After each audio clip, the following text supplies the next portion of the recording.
Saya masih ingin bicara soal kisruh ya, kisruh heboh gaduh tentang dugaan pelecehan seksual bahkan pemerkosaan terhadap Hasna ini, Ketua Umum Partai Republik 1 yang diduga dilakukan oleh Hasyim Asyari, Ketua KPU RI. Mungkin sebagian akan berkata, lu iseng banget sih Ed ngurusin, mohon maaf lagi ya, selangkangan gitu. Sebetulnya bukan itu, bukan. Saya lebih fokus kepada bahwa apa yang terjadi ini, aktor-aktornya baik pelaku maupun korban tanda kutip, karena kita bisa berdebat apakah Hasna ini korban atau turut melakukan ya. Karena sebagai perempuan dewasa pasti tahu apa dan bagaimana peristiwanya. Dan seperti dalam pengakuannya, itu bukan sekali tapi berkali-kali. Oke, kita nggak bahas itu ya. Kita bahas tadi soal perbuatan ini terkait dengan para pejabat publik, dalam hal ini Ketua KPU RI yang bertanggung jawab, yang diberi amanat untuk menyelenggarakan pemilu. Dan buat kita, Anda suka tidak suka, setuju tidak setuju, pemilu ini adalah satu rangkaian awal, katakan begitu, dari proses demokrasi yang akan melahirkan para wakil di lembaga legislatif, baik di DPRD maupun DPR pusat, dan juga akan menghasilkan pemimpin nasional, presiden dan wakil presiden kalau dianggap pemimpin nasional juga. Nah, ini betapa pentingnya, saudara, karena kita berharap pemilu ini akan berlangsung dengan jurdil, jujur dan adil. Tapi bagaimana mungkin akan menghasilkan pemimpin nasional yang berintegritas, apalagi amanah, kemudian punya kapasitas dan kapabilitas, apabila prosesnya dibarengi dengan berbagai kecurangan. Bahkan untuk beberapa hal saya lebih cenderung menyebutnya sebagai sebuah kejahatan, tidak cuma kecurangan. Oke, itu sebagai pengantar. Nah, sekarang heboh gaduh tentang dugaan pemerkosaan Hasna ini diduga oleh Ketua KPU RI Hasyim Asyari terus bergulir ya. Laporan partai-partai yang tidak lolos pemilu yang menyebut diri sebagai korban genosida pemilu ini kepada DKPP, Dewan Kehormatan Penyelenggara Pemilu, terkait dengan perbuatan yang dugaan melawan hukum dari Ketua KPU RI Hasyim Asyari tanggal 22 Desember. Tapi itu menjadi lebih menarik karena pada hari yang sama beredar video pengakuan dari Hasna ini tentang perilaku Hasyim Asyari kepada dirinya, yang disebut-sebut bahwa dengan iming-iming tertentu, antara lain Partai Indonesia 1 akan lolos verifikasi administrasi dan faktual, maka terjadi apa yang kita sebut kemudian gratifikasi atau suap. Yang serunya lagi adalah bahwa suap ini tidak hanya urusan uang, tapi urusan seorang perempuan pada laki-laki yang disebut dengan pelecehan dan pemerkosaan. Nah, ini beredar dahsyat sekali ya, rame sekali, dan tayangan YouTube saya Bang Edi Channel tentang ini juga ditonton lebih dari 200.000 lebih ya. Ternyata begitu menyita perhatian publik, khususnya penonton Bang Edi Channel. Nah, kemudian pada tanggal 25 atau 26 Desember beredar video bantahan dari Hasna ini, yang intinya satu, dia memohon maaf kepada Ketua KPU dan jajarannya.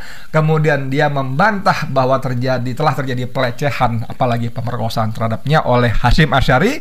Dan yang ketiga, dia juga memastikan bahwa hal itu tidak benar ya. Nah, yang menarik adalah bahwa saudara sekalian, Kalau kita simak video bantahan dari, sebutnya klarifikasi dan bantahan dari Hasna ini, itu dia sebut tanggal 11 Desember. Tanggal 11 Desember, saudara. Dan itu menjadi buat saya dan kita semua rasanya menjadi aneh. Ketika kalau dia membacakan draft pernyataan bantahan itu tanggal 11 Desember dia sebut dari mulut dia, tapi video pengakuan dia baru beredar tanggal 22 Desember. Jadi 11 hari setelahnya. Jadi logikanya bagaimana mungkin dia bisa membantah sesuatu yang belum terjadi menurut kronologis peristiwa, ya kan? Jadi paling mungkin penjelasannya adalah bahwa video pernyataan dia sudah dibuat sebelum tanggal 11 Desember, tapi sebelum video itu meledak ya, dia sudah membuat pernyataan bantahan. Nah, ini menarik saudara sekalian. Nah, Kemarin saya sempat wawancara dengan Farhad Abbas ya, ketua tim pengacara dari Hasnaini, yang kemudian ternyata memang ada pencabutan hak surat kuasa. Tapi sebelumnya Farhad Abbas juga memberikan pada saya sejumlah dokumen yang tentu saja harus diklarifikasi kebenarannya. Saya sudah mencoba mengkontak Ketua KPU RI Hasyim Asy'ari, tapi sampai saya bicara siang ini belum ada jawaban sama sekali. Di tangan saya ini ada dari dokumen dari Farhad Abbas, berupa judulnya kronologi tekanan, intimidasi, dan ancaman Hasyim Asy'ari Ketua KPU. Pada Hasnaini, Ketua Partai Republik 1, terkait akannya dilaporkannya Ketua KPU ke DKPP dan polisi. Diberi dalam kurung pasal 368 ayat 1 KUHP tentang pengancaman pidana 9 tahun. Maksudnya 9 tahun itu ancaman hukumannya kali ya. Nah, ini ada beberapa poin yang dia bacakan, kalau nggak salah 10 poin, tapi beberapa memang menarik betul. Supaya supaya utuh informasinya, saya bacakan satu demi satu. Pada tanggal 6 November 2022, saya menandatangani surat kuasa khusus kepada Saudara Dr. Haji Farhad Abbas SHMH untuk melaporkan Saudara Hasyim Asy'ari Ketua KPU ke DKPP dan polisi dugaan pelecehan seksual dan pemerkosaan kepada saya yang terjadi beberapa kali selama 13 Agustus sampai dengan 2 September 2002. Anda bisa bayangkan dugaan terjadinya pelecehan seksual dan pemerkosaan yang beberapa kali terjadi, 19 atau 20 hari ya, 20 hari terjadi beberapa kali. Anda bisa menganalisis lah ya, perkosaan beberapa kali selama 20 hari ya. Saya nggak mau bahas, itu bukan porsi saya ya. Yang kedua, pada tanggal 16 November 2022, Saudara Farhad Abbas telah mengirim surat somasi pertama kepada Saudara Hasyim Asy'ari untuk mengklarifikasi masalah dugaan pelecehan dan pemerkosaan terhadap saya untuk bertemu pengacara saya pada tanggal 21 November 2022 pukul 15 waktu Indonesia Barat. Tapi tidak datang. Saudara sekalian, sebelum masuk lebih panjang, Farhad Abbas juga mengirimkan 3 file lebih tepat ya, 3 file surat somasinya kepada Hasyim Asy'ari yang nanti saya bacakan. Yang pertama ini dikirim pada 16 November untuk bertemu dengan pengacaranya 21 November di kantor pengacara Farhad Abbas di Bilangan Kemang, Jakarta Selatan. Dan seperti dikatakan Hasnaini di sini, bahwa surat somasi itu juga tidak ditanggapi. Nomor 3, pada tanggal 21 November 2022 dikirim kembali surat somasi kedua kepada Saudara Hasyim Asy'ari untuk mengklarifikasi masalah dugaan pelecehan dan pemerkosaan terhadap saya. Untuk bertemu pengacara saya pada tanggal 24 November 2022 pukul 15. Tapi tidak datang juga ya. 2 kali disomasi, 2 kali diundang untuk klarifikasi, tidak datang. Yang keempat, pada tanggal 24 November, 3 hari kemudian, dikirim kembali surat somasi 3 atau terakhir kepada Saudara Hasyim Asy'ari untuk mengklarifikasi masalah dugaan pelecehan dan pemerkosaan terhadap saya untuk bertemu pengacara saya pada tanggal 29 November pukul 15, tapi tidak juga datang ya. Jadi sudah 3 kali somasi dikirimkan. Kemarin dalam wawancara telepon saya dengan Farhad Abbas juga sudah dijelaskan, walaupun sayang sekali karena waktu itu hujannya lumayan lebat ya seharian ya. Jadi komunikasi teleponnya tidak begitu bagus, hilang-hilang suaranya dan sebagainya. Nah, dengan pembacaan kronologi dari tekanan, intimidasi dan ancaman Hasnaini terhadap Hasnaini oleh Ketua KPU ini menjadi lebih clear. Kemudian yang kelima, poin kelima maksud saya, selama surat somasi dilayangkan pengacara saya, Saudara Hasyim Asy'ari mengancam hukuman terhadap kasus saya akan diperberat, yang disampaikan melalui pengacara saya, Saudara Brian Gautama, jika tidak mencabut surat kuasa khusus kepada Saudara Farhad Abbas. Kita tahu saudara sekalian, Hasnaini sekarang ini di penjara di lapas Salemba cabang kejaksaan ya, di sana, dan seperti pengakuan Hasnaini ini, dia mendapat ancaman dari Hasyim Asy'ari melalui pengacaranya, saudara Brian Gautama, yang belakangan kita tahu Brian nyebrang menjadi pengacaranya KPU. Anda bisa bayangkan ya.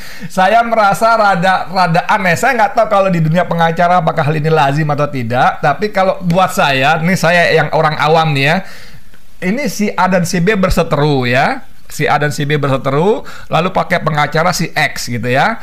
Kemudian tiba-tiba entah dengan berbagai sebab dan pertimbangan, pengacara X ini pindah kepada si A. Menjadi pengacara saya untuk melawan si B yang pernah menjadi kliennya. Waduh, saya nggak tahu, tapi saya nggak tahu, ini adalah perspektif awam saya soal hukum. Tapi menurut saya ini sebuah peristiwa yang sorry banget ya. Secara etik saya susah memahaminya. Saya susah memahami, kalaupun tidak mau saya katakan ini pelanggaran etik, nggak etis ya.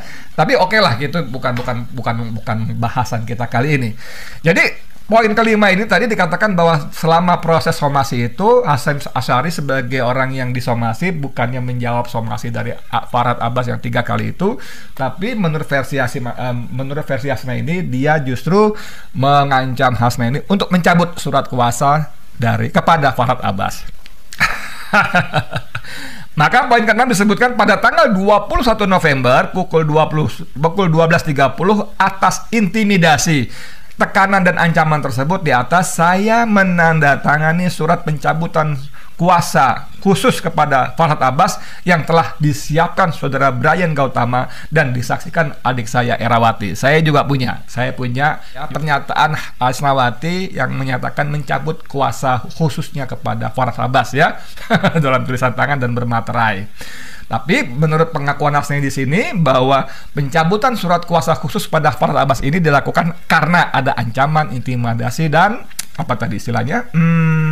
Tekanan, intimidasi, tekanan dan ancaman dari Hasyim Asy'ari bahwa kalau tidak dicabut maka dia akan diperberat urusan hukumannya. Hasna ini dipenjara karena dugaan korupsi ya. Yang ini juga seru sekali kasusnya. Aduh, emang rusak sekali negara ini. Yang ketujuh, pada hari itu juga tanggal 21 November 2022 pukul 13.30 waktu Indonesia Barat, saya mencabut surat kuasa khusus kepada Farhad Abbas dengan membuat surat pernyataan pembatalan surat kuasa yang tadi disebutkan dia.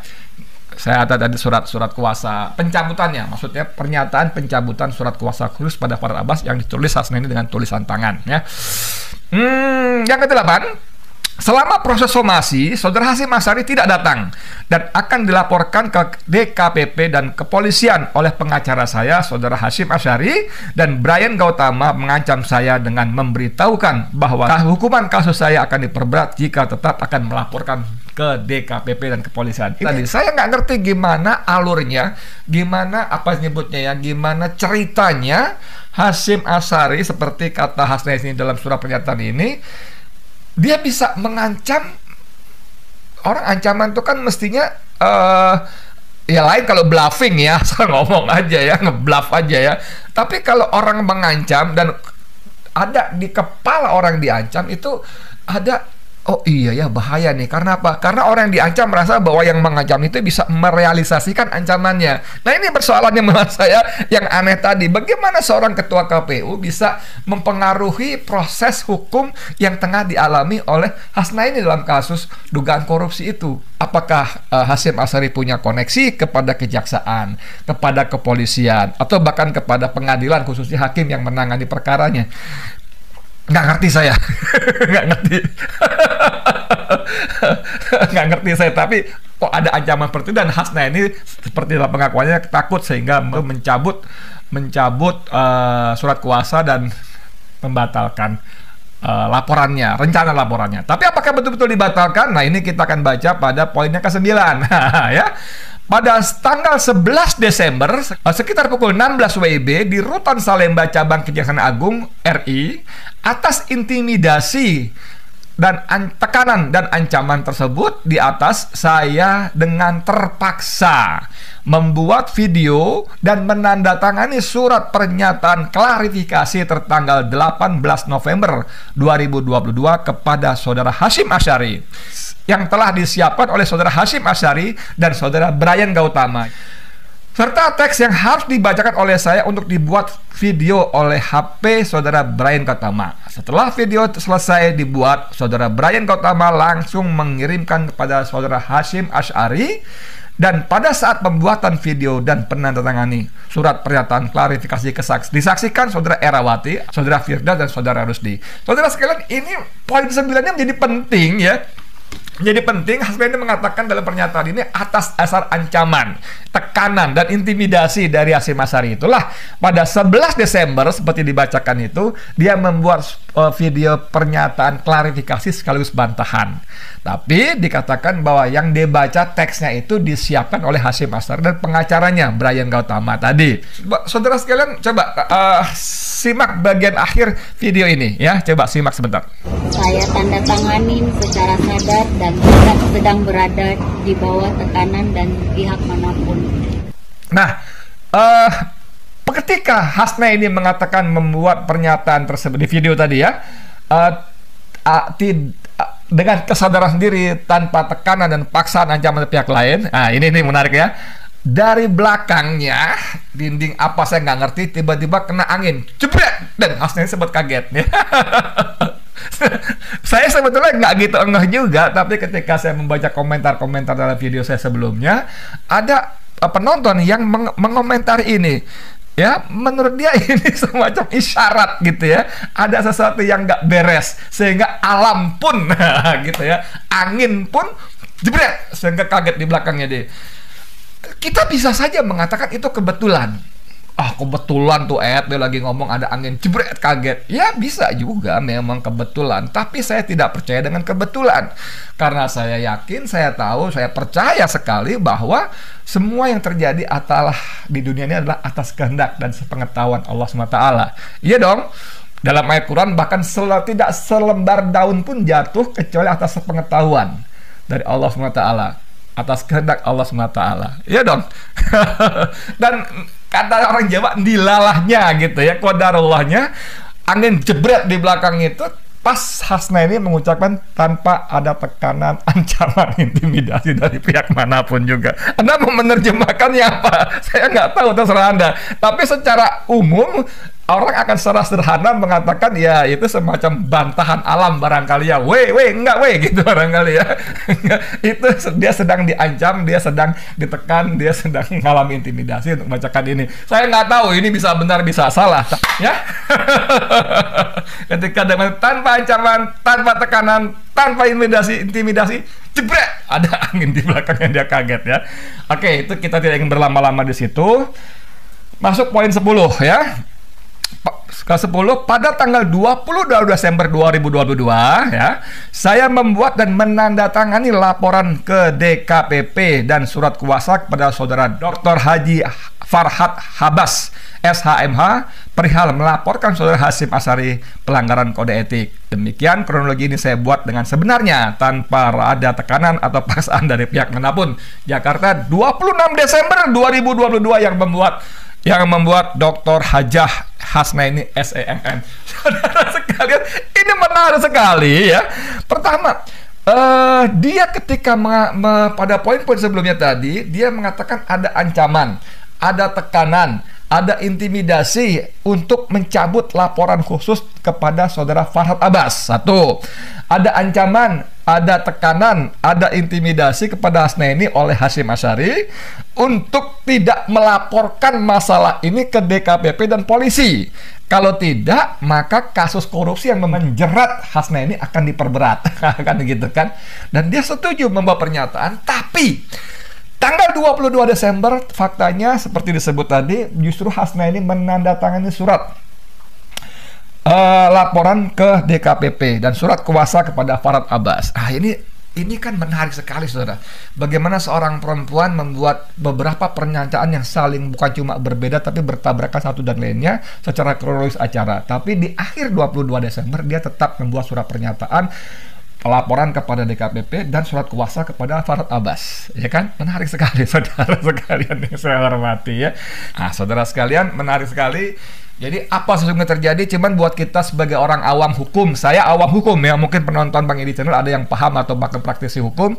Tapi buat saya yang awam hukum ini betul-betul menunjukkan sengkarut ya, sengkarut kekisruhan, apalagi menyebutnya ya, dalam proses penegakan hukum di negeri tercinta ini, atau nggak tepat begitu ya? Ya, kalau saya kira dalam konteks ini nggak tepat. Tapi kalau bahwa itu terjadi sengkarut, jungkir balik dalam penerapan hukum di negeri tercinta ini, saya aku yakin itu ada, karena saya termasuk korban salah satunya kan. Nah.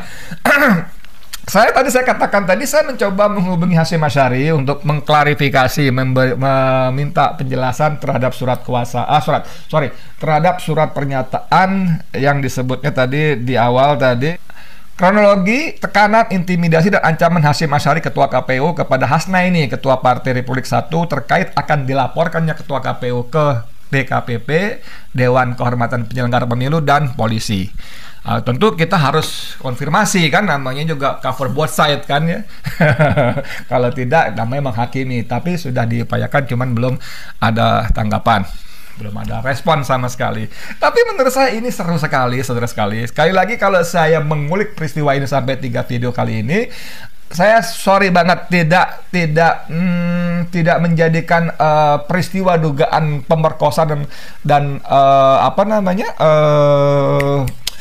pelecehan seksualnya itu sebagai komoditi, tidak. Bahwa itu suatu pelanggaran itu segala macam sebagainya, oke.